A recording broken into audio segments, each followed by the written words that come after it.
তুমি গিয়ে কেন অ্যাপ্লাই করলে?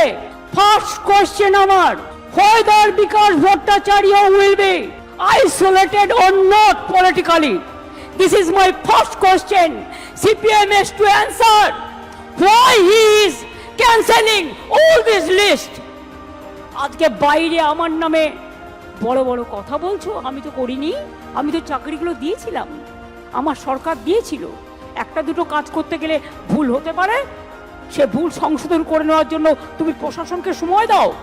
কোর্ট যদি প্রশাসনকে দিত, নিশ্চয়ই কোর্টের কথা মেনে প্রশাসন যে কাজটা করতে পারতো। তারপরে গেল ডিভিশন বেঞ্চে, সব বাতিল।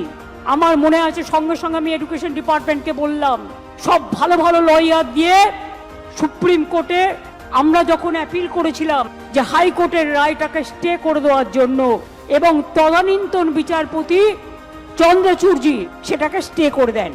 অর্থাৎ হাইকোর্ট থেকে যে ভবিষ্যৎটা অনিশ্চিত হয়েছিল, সেই ভবিষ্যৎটা তিনি নিশ্চিন্ত করে দেন। তারপর আবার দেখলাম আর একজন বিচারপতি এলেন, একজন প্রধান বিচারপতির একটা রায়কে আর একজন প্রধান বিচারপতি সম্পূর্ণভাবে যোগ্য অযোগ্য না দেখে বাতিল করে দিলেন। মনে রাখবেন, আমায় যদি কেউ চ্যালেঞ্জ করে, আমি কিন্তু চ্যালেঞ্জটাকে মোকাবিলা করতে জানি।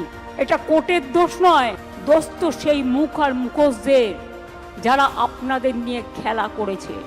বাট আমি একটা কথা বলতে চাই, আমি বেঁচে থাকাকালীন যোগ্য প্রার্থীদের কারো চাকরি কেড়ে নিতে দেব না। It is my commitment.